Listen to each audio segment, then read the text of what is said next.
We have the director at West Power and Gas, Mr. George Etomi. Mr. Etomi, good morning and welcome to the program. Good morning, Elaine. Nice to see you again. Great. So this morning, you're not wearing your legal hat. You're wearing your power hat. You're wearing your power hat, and we intend to get as much knowledge from you as possible. So, I mean, I'm sure you've seen that timeline, especially when it has to do with this 4 trillion naira debt and government, and we know that the discos are supposed to be in between all of this in the value chain to collect the revenue from consumers and back into the system. Help us to understand what's really going on here. Now, what's going on is the attempt to address the liquidity crisis, which has always been the underbelly of what the power sector should be like. Power, as you know, is generated, transmitted, and then distributed. And then from the revenues collected by the distribution company, it is expected that the entire value chain is then fed with that amount. Secondly, it was always realized that you will never be able to get the full amount consumed by consumers to the value chain, which then meant that some members of the value chain, especially those at the supply end, like the Gencos, will not have enough money to pay for the power that's generated. And third is the fact that the government, over several decades, even pre-privatization, is known to have been subsidizing the sector. In other words, power has always generally been undersold to consumers. It was then hoped that upon privatization, you would then begin to move towards a more cost reflective regime, which in theory means that you should be able to get enough by way of tariffs to then feed the value chain. But this 4 trillion we're talking about is not just monies that accumulated today, it was over time. And as we see, based on recent policy, we're beginning to move, inching slowly towards a full cost reflective regime. But that has not addressed the legacy debts. And this is the reason why there's been so much pressure on the government, since they were the ones who, in the first place, created the subsidy or assumed the subsidy to then do what I call a market, make the Gencos whole. And so this is the attempt. Now, failing to do so over the period has led to lack of confidence on the part of investors in the sector. If I can just sort of draw a little bit of an analogy with the aviation sector, there was a time, if you recall, airlines were struggling to remit monies because of the dual exchange rates that we had. Many of them could not access the official rates to remit. And owing to that reason, Nigeria was essentially just blacklisted in that sector until the government, one, they removed the distortion in the dual exchange rate, and then they then moved recently to clear the backlog. So just something similar is happening. What that does to any sector is that it returns market confidence to the sector, which means investors can now plan. And it's a good step that the federal government has moved to address this lingering issue. Now, this is not to say that that is the be-all and end-all of all the problems in the power sector, but at least it's a major correction of a distortion that has created difficulties for the sector. Now, to address the other issues is that we always know that we have close to 13,000 installed capacity, generating capacity. Now, On account of this jet that we're talking about, many of the gencos were not hooked up to the grid. There was no way of determining what was being given, the mechanism for determining what was being used, and all that.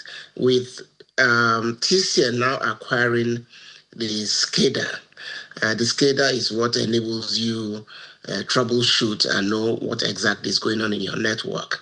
There's this order now requesting that all Gencos should now be connected to the grid.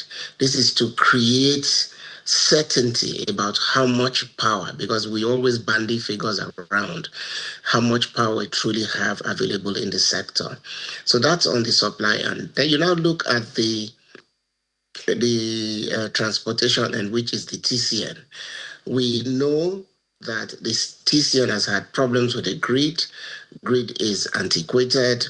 There are moves to modernize it, which you must modernize so that it can wheel more than 5,000 megawatts. It's struggling. Anytime it tries to wheel above 5,000 megawatts, it leads to grid disturbance.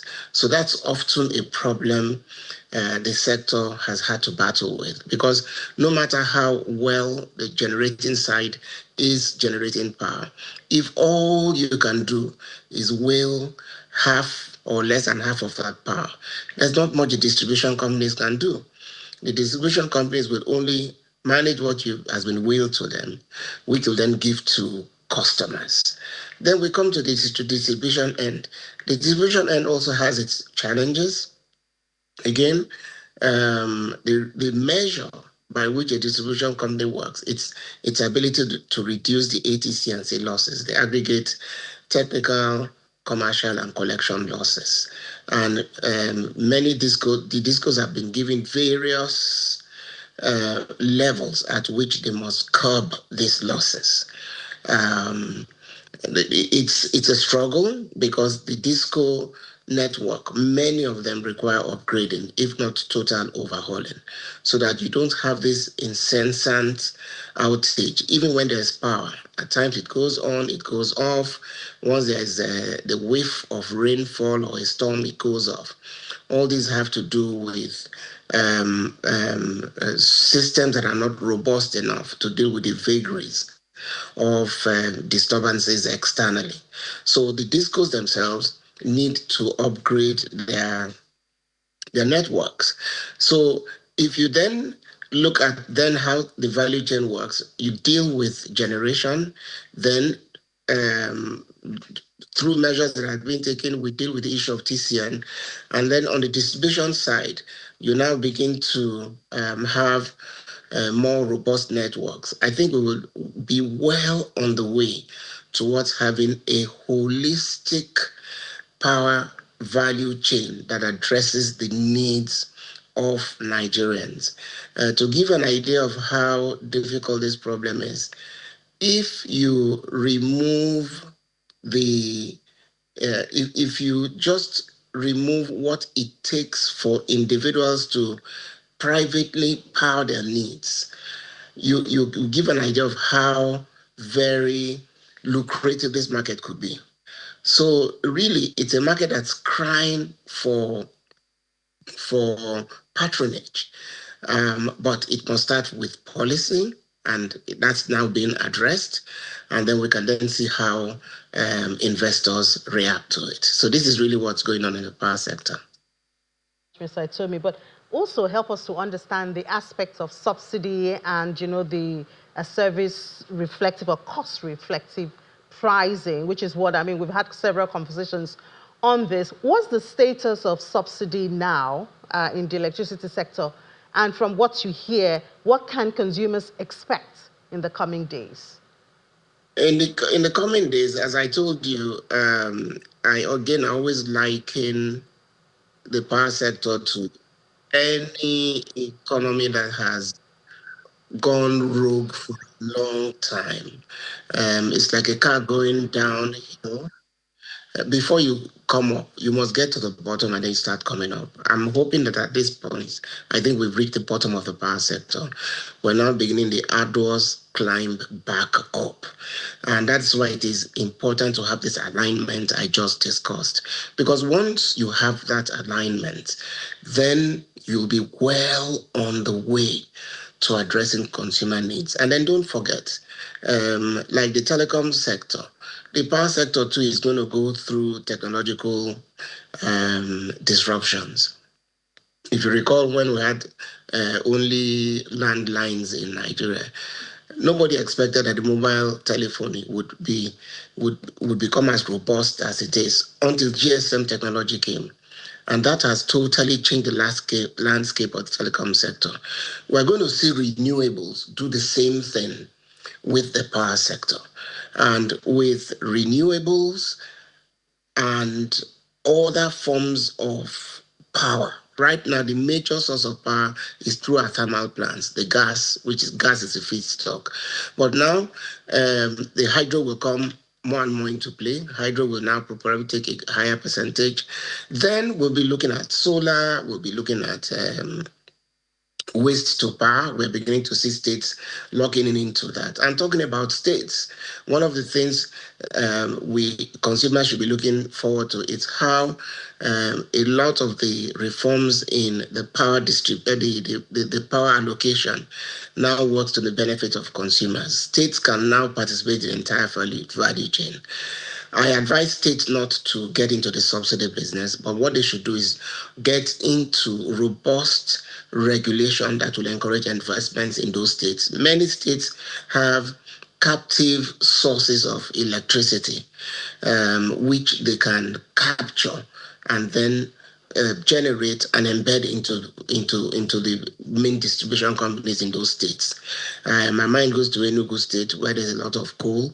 My mind goes to other states. I think Akwa Ibom is doing quite a lot of its with its thermal plants.